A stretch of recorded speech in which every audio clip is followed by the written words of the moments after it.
Gamit ko dito guys ang Gameser X4 Aileron, which is ang pinakabagong controller ni Gameser, na after 1 month na ginagamit ko to is pinagpalit ko na lahat ng mobile controller ko kasi ito na talaga yung ginagamit ko as my main mobile controller. Anyway, unbox na muna natin siya para masilip nyo din. Very simple lang naman yung itsura ng box. Makikita nyo dito, X4 Aileron, Bluetooth Cloud Gaming Controller for Android. So yes, mga kabumpang Android lang talaga siya. Nasubukan ko siya sa iPhone pero hindi siya talaga gumagana. Meron din kayo ditong libreng Game Pass Ultimate na 1 month. So ibig sabihin pwede nyong gamitin yung phone nyo para mag-stream ng Xbox or PC games. And pwede nyo din naman to i-redeem via PC para makapag-download kayo ng games directly. So ito mga kaboom is Bluetooth controller siya, hindi siya katulad nitong Gameser Galileo na Type-C. Which is kung interesado din kayo dito is nagawan ko na siya ng video before and ilalagay ko na lang yung link niya sa description.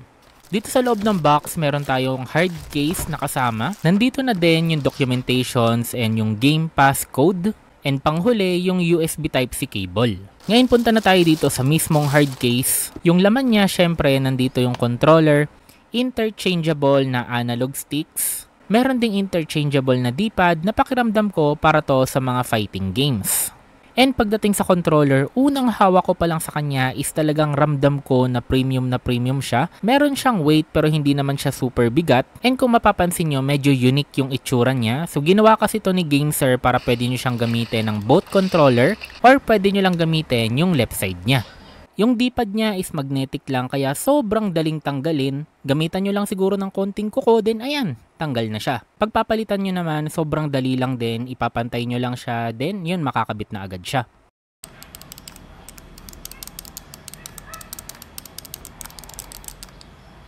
Ganun lang din siya kasimple sa analog sticks. Kung sakaling hindi nyo to trip or may gusto kayong ibang shape, ayun, madali lang din talaga siya palitan. Like for example ako, mas gusto ko yung gantong analog stick yung medyo palubog kasi feeling ko mas may grip ako pag naglalaro ako ng mga games. Meron din siyang online manual and mobile application na pwede nyong i-download both Android and iOS, pero for this specific controller, gagana lang siya for Android. So makikita nyo dito sa app kung ilang percent yung controller, and nga pala, even considered siya as dalawang magkahiwalay na controller is pag i-charge nyo naman siya, parang iisang controller lang. So pagdikitin nyo lang muna yung dalawa bago nyo siya i-charge. Since yung right side naman niya is walang USB Type-C port, ibig sabihin sa left side ka lang talaga pwede mag-charge. Going back dito sa application, may na-receive na agad tayo dito na firmware update. So yung update details dito is fixed known problem. So of course, update nyo agad yan.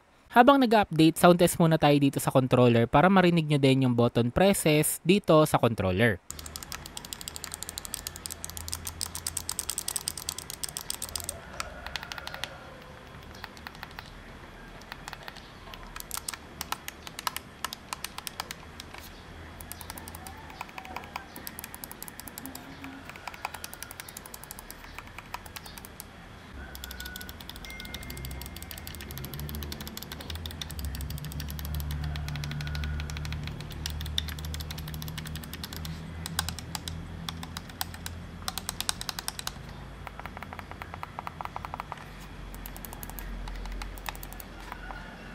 So ayun mga kaboom, narinig nyo naman, very clicky and very tactile yung buttons, D-pad, and yung analog natin. Ito yung tipong parang nakaka-addict pag naririnig mong napipindot mo. So ang ganda, mas gusto ko to, mas trip ko to compare dun sa tunog and sounds and feel ng other Gameser controllers. Going back ulit dito sa application right after the update is dito nyo makikita lahat ng settings and pwede nyong gawin dito sa controller. Like for example itong gamepad test, so dito nyo malalaman kung may issue, may sira, or may something na napapansin kayo dito sa controller ninyo, dito nyo yan malalaman.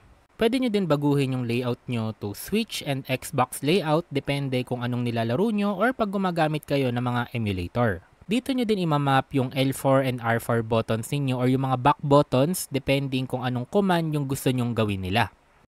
Dito nyo din mababago yung left and right joystick dead zone na pakiramdam ko magagamit talaga to ng mga FPS gamers sa inyo. Pwede nyo din dito i-turn on yung left or right quick trigger, ibig sabihin kahit light touch lang or parang nadampi nyo lang yung konti yung triggers is mape-press na siya or magfu-full press na siya. So maganda to sa mga FPS games din kasi kahit konting touch lang is nagre-react na agad yung character mo. Pero for example, racing games naman yung nilalaro mo is mas better yung hindi to naka-turn on.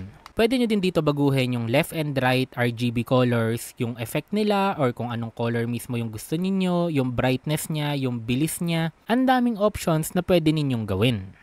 And dahil may freebie si GameSir na Game Pass Ultimate, pwede kayo maglaro ng mga cloud games dito sa phone ninyo or pwede rin kayo maglaro directly sa PC ninyo. Pero I suggest na gamitin nyo lang to pag mayroon kayong stable na internet since yan makikita nyo kagaya ng sa akin medyo laggy and stuttery siya. Currently kasi yung location kung saan ako nagvi-video is hindi maganda yung internet connection. Pero pag meron naman kayong stable wifi is magiging smooth yung experience nyo dito. Ngayon may dalawang paraan para makonect natin siya sa Android phone mo. Una is pag nahila tong color green is automatic na siya na nagta-turn on. So ito yung ginagawa mo pag ipapasok mo yung phone dito. And kusa din siya magta-turn off once na bumaba itong color green. Ganun lang din siya kasimple pagdating naman dito sa right controller. Pangalawang paraan naman is i-hold nyo lang itong Xbox button until umilaw yung controller. Pero para sa akin, mas hassle-free and convenient na hilahin nyo na lang tong color green since gagawin nyo lang din naman yun pag pinasok nyo yung phone nyo. Para sa akin guys, isa to sa pinakamagandang controller na ginawa ni GameSir, lalo na very portable siya kung nagbabiyahe kayo. Hindi siya ganun kalakihan, hindi siya ganun kahabaan, hindi katulad nitong GameSir Galileo na pag nilagay mo sa bag, sobrang laki ng nakukuha niyang space. So yun lang guys, sana nagustuhan nyo yung video natin about dito sa GameSir X4 Aileron. Don't forget to like, comment, and subscribe. Ingat kayo palagi at maraming salamat.